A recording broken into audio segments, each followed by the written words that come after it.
पूर्व आईएएस अधिकारी राम बहादुर बने उत्तर प्रदेश ओलंपिक संघ के एसोसिएट वाइस प्रेसिडेंट। बहुचर्चित आईएएस अधिकारी रहे राम बहादुर को उत्तर प्रदेश ओलंपिक संघ ने अपना एसोसिएट वाइस प्रेसिडेंट नियुक्त किया है। बीते दिनों लखनऊ के एक होटल में आयोजित समारोह के दौरान ओलंपिक संघ ने राम बहादुर को उनके समाज के प्रति किए गए महत्वपूर्ण कार्यों और लगाव को देखते हुए इस महत्वपूर्ण पद से नवाजा है। इसके साथ ही उन्हें खेलकूद को बढ़ावा देने के लिए देवीपाटन मंडल का प्रभारी भी नियुक्त किया गया। देवीपाटन मंडल पूर्वी उत्तर प्रदेश में स्थित है। इसमें 4 जिले शामिल हैं: गोंडा, बलरामपुर, बहराइच और श्रावस्ती। इस नियुक्ति के लिए पूर्व आईएएस अधिकारी राम बहादुर ने प्रदेश ओलंपिक संघ का आभार व्यक्त करते हुए कहा कि वे अपने दायित्वों का हमेशा की तरह ओलंपिक संघ के लिए भी निर्वहन करेंगे। उत्तर प्रदेश के उप मुख्यमंत्री ब्रजेश पाठक प्रदेश ओलंपिक संघ के अध्यक्ष हैं, जबकि वरिष्ठ आईएएस अधिकारी रहे नवनीत सहगल उत्तर प्रदेश ओलंपिक संघ के कार्यकारी अध्यक्ष हैं। गौरतलब है कि उत्तर प्रदेश से सेवानिवृत्त पूर्व आईएएस अधिकारी राम बहादुर प्रदेश में विशेष सचिव से लेकर गोंडा जिले के डीएम के अलावा अन्य महत्वपूर्ण पदों पर रह चुके हैं। बाला सुकुमार डेनियल को सीमेंट कॉरपोरेशन ऑफ इंडिया में निदेशक ऑपरेशन के लिए अनुशंसित।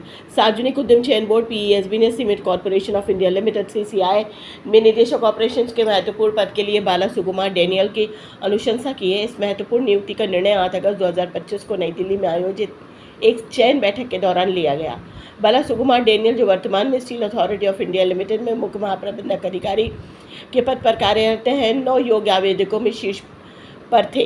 पीईएसबी साक्षात्कार प्रक्रिया में विभिन्न सार्वजनिक क्षेत्र के उपक्रमों से प्रतिभाओं को एक समूह देखा गया। यह सिफारिश cement corporation of India limited के परिचालन भविष्य के लिए एक महत्वपूर्ण कदम है और भारत के सार्वजनिक उद्यमों के भीतर नेतृत्व को मजबूत करने के चल रहे प्रयासों पर प्रकाश डालती है। पीईएसबी की 2025 की 69वीं बैठक के आधिकारिक मिनट ने वरिष्ठ प्रबंधन के लिए बाला सुकुमार डेनियल के चयन की पुष्टि की है। वेंकटेशपति एस कोचीन शिपयार्ड में सरकारी नामित निदेशक नियुक्त। आईएएस अधिकारी और बंदरगाह, पोत परिवहन, जलमार्ग मंत्रालय के संयुक्त सचिव वेंकटेशपति एस को कोचीन शिपयार्ड लिमिटेड के निदेशक मंडल में अंशकालिक निदेशक नियुक्त किया गया है। वे 7 अगस्त 2025 से अगले आदेश तक राजकुमार सिन्हा आईएएस तत्कालीन अतिरिक्त सचिव बंदरगाह, पोत परिवहन और जलमार्ग मंत्रालय के स्थान पर नियुक्त किए गए हैं। वेंकटेशपति एस केरल कैडर के 2009 बैच के भारतीय प्रशासनिक सेवा आईएएस अधिकारी हैं, जो वर्तमान में भारत सरकार के बंदरगाह, पोत परिवहन और जलमार्ग मंत्रालय OMPSW में संयुक्त सचिव के पद पर कार्यरत हैं। उन्होंने मद्रास इंस्टीट्यूट ऑफ टेक्नोलॉजी, अन्ना विश्वविद्यालय से प्रोडक्शन इंजीनियरिंग में बैचलर ऑफ टेक्नोलॉजी की डिग्री प्राप्त की है। अपनी प्रशासनिक सेवा के दौरान उन्होंने केरल सरकार में विभिन्न पदों पर कार्य किया। अपनी वर्तमान भूमिका से पहले वे केंद्रीय प्रतिनियुक्ति पर जल संसाधन मंत्रालय में निदेशक शिपिंग के पद पर कार्यरत थे। वे Shipping Corporation of India Limited, Shipping Corporation of India Land and States Limited और सागरमाला फाइनेंस कॉरपोरेशन लिमिटेड में सरकार द्वारा नामित निदेशक भी हैं। प्रतीक कुमार चक्रवर्ती ने ICIL के निदेशक वित्त का पदभार ग्रहण किया। प्रतीक कुमार चक्रवर्ती ने electronics corporation of India limited ICIL में निदेशक वित्त का पदभार ग्रहण किया, जो विभाग के अंतर्गत एक अनुसूची ACPSE है। इस नियुक्ति से पहले उन्होंने Bharat heavy electricals limited BHEL में अतिरिक्त महाप्रबंधक वित्त के रूप में कार्य किया। एक कुशल वित्त पेशेवर होने के साथ साथ वे भारतीय लागत लेखाकार संस्थान और भारतीय कंपनी सचिव संस्थान के सदस्य भी हैं। उन्होंने सेंट जेवियर्स कॉलेज रांची से वाणिज्य में स्नातक की डिग्री भी प्राप्त की है और वित्त एवं लेखा के विभिन्न क्षेत्रों में 27 वर्षों से अधिक का विविध अनुभव रखते हैं। उनका व्यापक करियर BHEL के विनिर्माण इकाइयों, व्यावसायिक क्षेत्रों, कॉर्पोरेट कार्यों, आंतरिक लेखा परीक्षा और परियोजना निष्पादन में फैला हुआ है। उन्होंने BHEL में कई उत्पादकता पुरस्कार प्राप्त किए हैं। उन्होंने CRC से वित्त मंत्रालय के एक सूर्य, एक विश्व, एक ग्रिड टास्क फोर्स के सदस्य के रूप में अंतर्राष्ट्रीय ऊर्जा सहयोग में भी योगदान दिया और वैश्विक ग्रिड इंटरकनेक्शन की खोज की। NCL ने वर्ष 2024-25 के लिए कोल इंडिया उत्पादकता पुरस्कार से सम्मानित। NCL को त्रिवंतनपुरम में भारतीय औद्योगिक अभियांत्रिकी संस्थान द्वारा आयोजित 67वें राष्ट्रीय सम्मेलन और 9वें अंतर्राष्ट्रीय सम्मेलन की एवं राष्ट्रीय उत्पादकता की प्रतियोगिता में वर्ष 2024-25 के लिए प्रतिष्ठित कोल इंडिया उत्पादकता पुरस्कार से सम्मानित किया गया। यह सम्मेलन उद्योग 5.0 स्थिरता के लिए AI संचालित औद्योगिक अभियांत्रिकी विषय पर आयोजित किया गया था। इस अवसर पर भारतीय अंतरिक्ष अनुसंधान संगठन के पूर्व प्रमुख, अंतरिक्ष विभाग के अध्यक्ष एवं अंतरिक्ष मंत्रालय भारत सरकार के सलाहकार V नारायणन मुख्य अतिथि के रूप में उपस्थित थे। यह सम्मान NCL के महाप्रबंधक मनोज कुमार सिंह ने ग्रहण किया। एनएचपीसी सुबनसिरी लोअर जलविद्युत परियोजना में एक महत्वपूर्ण उपलब्धि।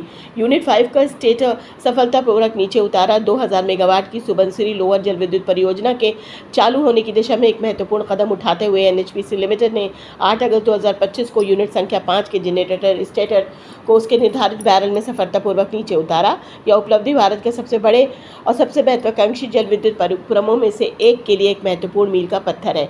जनरेटर स्टेटर एक विशाल उपकरण किसी भी भारतीय जल विद्युत परियोजना में अपनी तरह का सबसे बड़ा उपकरण है।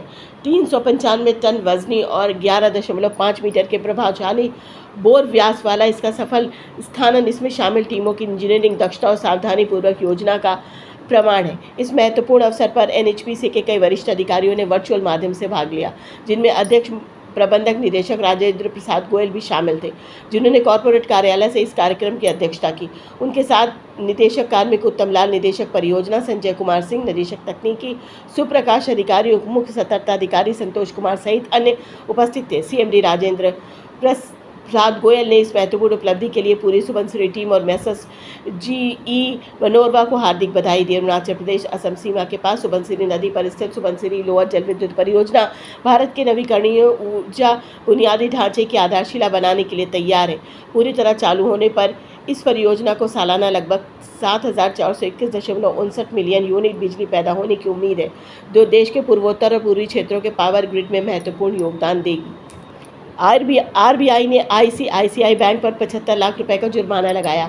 भारतीय रिजर्व बैंक आरबीआई ने आईसीआईसीआई बैंक लिमिटेड बैंक पर संपत्तियों को मूल्यांकनकर्ताओं का पैनलीकरण और बैंकों द्वारा चालू खाते खोलना अनुशासन की आवश्यकता पर आरबीआई द्वारा जारी कुछ निर्देशों का पालन न करने पर 75 लाख रुपए का जुर्माना लगाया है। आरबीआई द्वारा 31 मार्च 2024 तक बैंक की वित्तीय स्थिति के संदर्भ में बैंक का पर्यवेक्षी मूल्यांकन हेतु वैधानिक निरीक्षण ISE 2024 किया गया और आरबीआई के निर्देशों का पालन न करने पर पर्यवेक्षी निष्कर्षों और संबंध में संबंधित पत्राचार के आधार पर बैंक को एक नोटिस जारी किया गया था, जिसमें उसे कारण बताने के लिए कहा गया था। उस निर्देशों का पालन करने में विफल रहने के लिए उस पर जुर्माना क्यों न लगाया जाए। नोटिस पर बैंक के उसके उत्तर दिए गए अतिरिक्त निवेदनों और व्यक्तिगत सुनवाई के दौरान किए गए मौखिक निवेदनों पर विचार करने के बाद आरबीआई ने पाया कि बैंक के विरुद्ध आरोप सही पाए गए, जिनके लिए मौद्रिक जुर्माना लगाना आवश्यक है।